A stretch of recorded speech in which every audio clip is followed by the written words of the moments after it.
ಮನೆಯಲ್ಲಿರುವ ಹೆಣ್ಣು ಮಕ್ಕಳಾದರೂ ಗಟ್ಟಿಯಾಗಿ ಇದಕ್ಕೋಸ್ಕರ ತಮ್ಮ ಮಕ್ಕಳನ್ನು, ತಮ್ಮ ಪತಿಯನ್ನು ಕೂಡ ವಿಶೇಷವಾಗಿ ಆಗ್ರಹದಿಂದ, ಸದಾಗ್ರಹದಿಂದ, ಪ್ರೀತಿಪೂರ್ವಕವಾದ ಆಗ್ರಹದಿಂದ ನೀವು ಗಾಯತ್ರಿಯ ಜಪವನ್ನು ಮಾಡಿ ದೇವರ ಪೂಜೆ ನೈವೇದ್ಯ ಮಾಡುವುದಾದರೆ ಮಾತ್ರ ಅಡಿಗೆ ಮಾಡ್ತೇವೆ, ಇಲ್ಲದೇ ಇದ್ದರೆ ಮಾಡೋದಿಲ್ಲ ಅಂತ ಹೇಳಿದರೆ ಪಾತಿವ್ರತ್ಯಕ್ಕೆ ಏನೂ ಧಕ್ಕೆ ಬರೋದಿಲ್ಲ.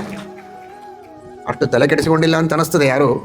ಆದರೂ ಅಷ್ಟು ಪತಿಭಕ್ತಿ ಇದ್ದರೆ ಎಂದಿಗೂ ನಾವು ಪತಿಗೆ ವಿರುದ್ಧ ಮಾತನಾಡಬಾರದು ಅಂತ ಸಂಕಲ್ಪ ಇಟ್ಟುಕೊಂಡಿದ್ದರೂ ಕೂಡ ಈ ಒಂದು ಮಾತನ್ನು ಹೇಳ್ಬೋದು, ದೇವರ ಪೂಜೆ ನೀವು ಮಾಡಿದರೆ ಮಾತ್ರ ಅಡುಗೆಯನ್ನು ಮಾಡ್ತೇವೆ ಅಂತ. ನೀವು ಚೆನ್ನಾಗಿ ಸಂಧ್ಯಾ ವಂದನೆ ಗಾಯತ್ರಿ ಜಪ ಮಾಡಿದರೆ ಮಾತ್ರ ನಿನಗೆ ಊಟಕ್ಕೆ ಹಾಕ್ತೇವೆ ಅಂತ ಮಕ್ಕಳಿಗೆ ಹೇಳುವುದರಲ್ಲಿ ತಪ್ಪಿಲ್ಲ.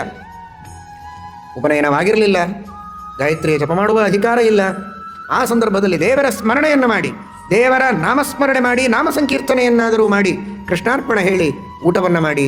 ಹಾಗೆ ಊಟವನ್ನು ಮಾಡಬೇಡಿ ಅಂತ ಮಕ್ಕಳಿಗೆ, ಗಂಡನಿಗೆ, ಅಕ್ಕ ತಂಗಿಯರಿಗೆ, ಅಣ್ಣ ತಮ್ಮಂದಿರಿಗೆ, ಇಷ್ಟಮಿತ್ರರಿಗೆ, ಬಾಂಧವರಿಗೆ ಹೇಳುವುದರೊಳಗೆ ತಪ್ಪಿಲ್ಲ. ಹೇಳದಿದ್ದರೆ ತಪ್ಪು.